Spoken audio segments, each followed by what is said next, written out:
सलमान खान ने किस अदाकारा के लिए रिश्ता भेजा जिस पर इनकार हुआ, आइए आपको बताते हैं।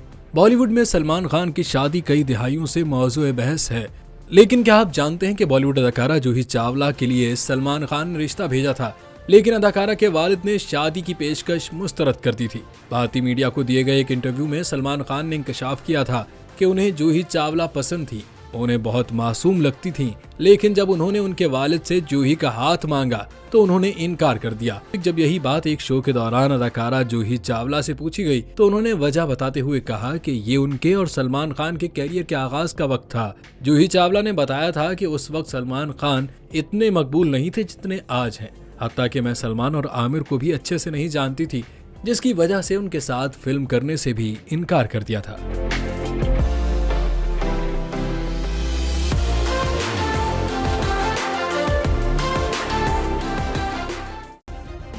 सब्सक्राइब करें और बेल दबाएं ताकि कोई खबर रह न जाए।